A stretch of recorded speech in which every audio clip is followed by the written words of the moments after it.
আজকের এই অনুষ্ঠানে উপস্থিত সম্মানিত সভাপতি, উপস্থিত সম্মানিত স্বরাষ্ট্রমন্ত্রী, সম্মানিত প্রতিরক্ষা উপদেষ্টা, সম্মানিত সেনাবাহিনী, নৌবাহিনী এবং বিমান বাহিনীর প্রধানগণ, সেনাবাহিনীর ঊর্ধ্বতন কর্মকর্তাগণ, মহাপরিচালক, বর্ডার গার্ড বাংলাদেশ, 2009 সালে পিলখানায় শাহাদাত বরণকারী সদস্যদের পরিবারবর্গ ও নিকটাত্মীয়গণ, পিলখানায় চাকরিরত সেই সকল সেনা অফিসার যারা দুঃসহ স্মৃতি আজও বয়ে বেড়াচ্ছেন, সামরিক ও বেসামরিক কর্মকর্তাবৃন্দ এবং সম্মানিত উপস্থিতিবৃন্দ, আসসালামু আলাইকুম।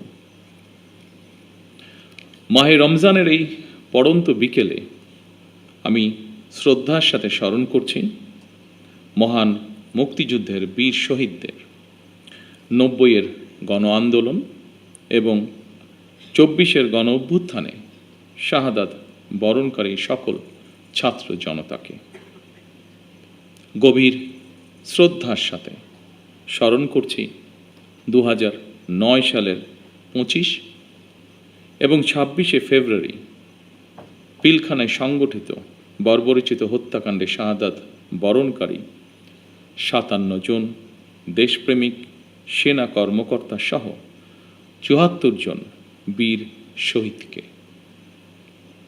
আমি তাদের আত্মার মাগফিরাত কামনা করছি এবং শোক সন্তপ্ত পরিবার বর্গের সদস্যদের প্রতি জানাই গভীর সমবেদনা।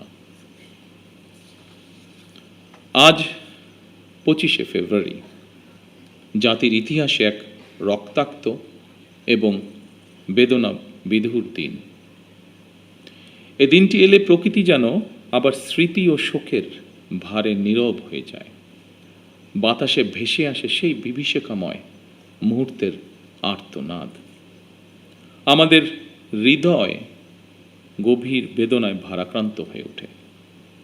2009 সালের 25 এবং 26শে ফেব্রুয়ারি এই নির্মম ঘটনা আমাদের জাতীয় জীবনে এক গভীর ক্ষত সৃষ্টি করেছে, যার বেদনা সময় পেরিয়ে আজও বহমান। দীর্ঘ 17 বছর পরে শহীদদের স্মৃতি বিজড়িত এই প্রাঙ্গণে আজ আমার কণ্ঠ কিছুটা স্বাভাবিকভাবে ভারী হয়ে উঠছে। আমি কেবল একজন জনপ্রতিনিধি হিসাবে নয়, একজন সেনা পরিবারের সদস্য হিসাবে, একজন সহযোদ্ধার সন্তানের মতন আপনাদের সামনে, আপনাদের সাথে আজকে উপস্থিত হয়েছে। 2009 সালে সেই বিভীষিকাময় ঘটনায় 57 জন মেধাবী ও দেশপ্রেমিক সেনা কর্মকর্তা সহ মোট 74টি প্রাণ ঝরে গিয়েছিল। প্রতিটি নাম একটি পরিবারের আলো নিভে যাবার গল্প, প্রিয়জন হারানোর বেদনা বিধুর অধ্যায়, একটি সন্তানের পিতৃহীন হওয়ার ইতিহাস, একটি স্বপ্নের অসমাপ্ত মহাকাব্য। আমি দেশে প্রত্যাবর্তনের পরপরই বনানী সামরিক কবরস্থানে গিয়ে শহীদ সেনা কর্মকর্তাদের কবরের পাশে দাঁড়িয়ে উপলব্ধি করেছি গত 17 বছরে আপনাদের দুর্বিষহ সংগ্রাম, অপরিসীম ত্যাগ আর দাঁড়ে দাঁড়ে ঘুরে বিচার না পাওয়ার নিদারুণ যন্ত্রণা। সম্মানিত উপস্থিতিবৃন্দ, আমি বিশ্বাস করি পিলখানার ঘটনাকে রাষ্ট্রীয় মর্যাদায় স্মরণ করা আমাদের জাতীয় দায়িত্ব। 25 ও 26শে ফেব্রুয়ারি ঘটনাকে ইতিহাসে রাষ্ট্রীয় মর্যাদা না দিলে ভবিষ্যৎ প্রজন্ম আমাদেরকে হয়তো ক্ষমা করবে না। তাই সেনাবাহিনীও আপনাদের সঙ্গে আলোচনা করে 25 এবং 26শে ফেব্রুয়ারি স্মৃতিকে অম্লান করে রাখতে বর্তমান সরকার ইনশাল্লাহ কাজ করবে। আমাদের সীমান্তরক্ষী বাহিনী শিকড় আমাদের স্বাধীনতার ইতিহাসে প্রথিত।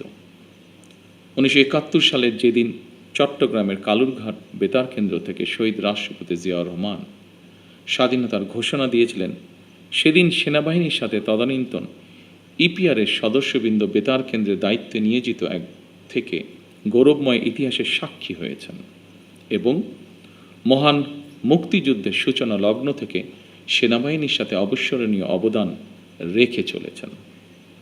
পরবর্তীকালে শহীদ রাষ্ট্রপতি জিয়াউর রহমান সীমান্তরক্ষী বাহিনীকে সুসংহত করতে বিশেষ গুরুত্ব আরোপ করে অবকাঠামোগত উন্নয়ন এবং প্রয়োজনীয় সংস্কার কাজ করেন।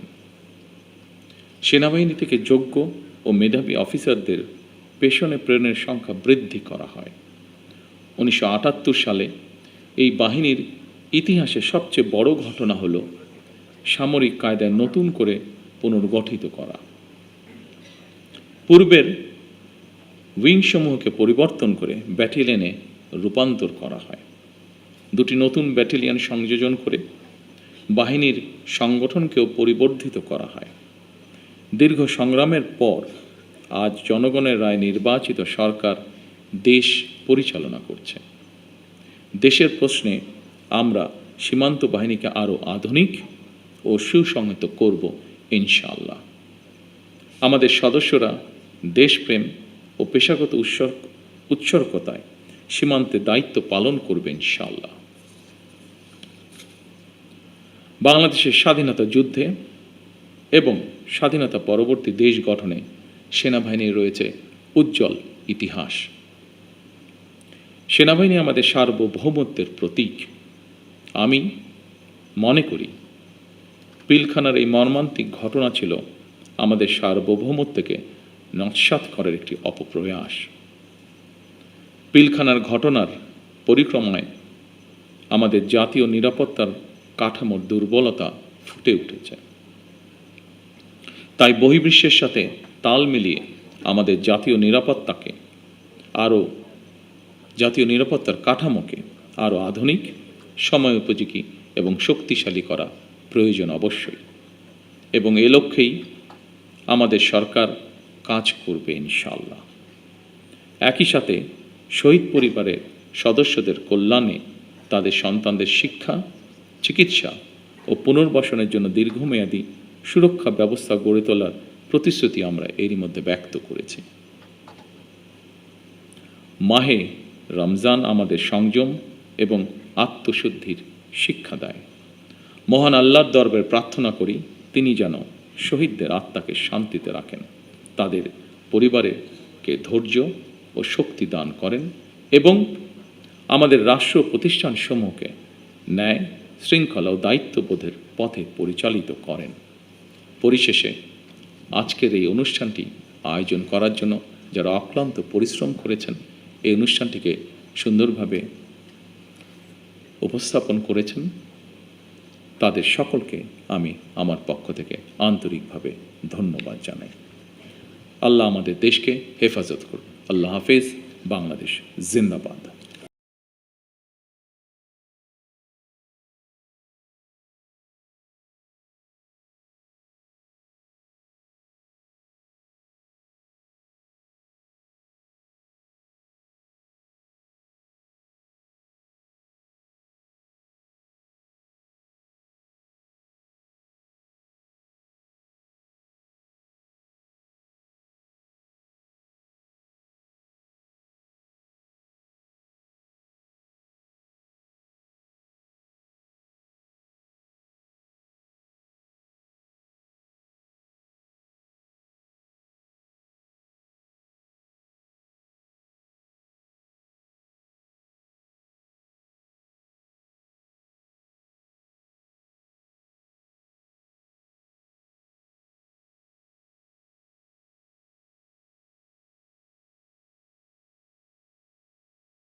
آتنا في الدنيا حسنة وفي الآخرة حسنة وقنا عذاب النار। তো উপস্থিত সকলকে নিয়ে আপনার মহান দরবারে হাত তুলেছি। আপনি আমাদের সিয়াম সাধনকে কবুল করে নিন। 2000 জান্নাতুল ফিরদাউসের উচ্চ মাকাম দান করুন। পার্থিব জীবনে তাদের সকল প্রকার ভুল ত্রুটি ক্ষমা করে দান করুন। আমিন। তাদের সকলকে প্রদান করুন। শহীদ পরিবারের যারা বেঁচে আছেন তাদের সবাই শহীদদের রূহ মুবারকের সব পৌঁছে দিন, তাদের সকলকে জান্নাতুল ফিরদাউস নসিব করুন। এবং তার সহধর্মিনী সাবেক প্রধানমন্ত্রী মরহুমা বেগম খালেদা জিয়াকে জান্নাত দান করুন। হে আল্লাহ, আমাদের এই বাহিনী ও দেশের জাতি থেকে এই দেশ ও জাতিকে হেফাজত করুন। রব্বানা وتب علينا إنك أنت التواب الرحيم سبحان الحمد لله رب العالمين آمين السلام عليكم ورحمة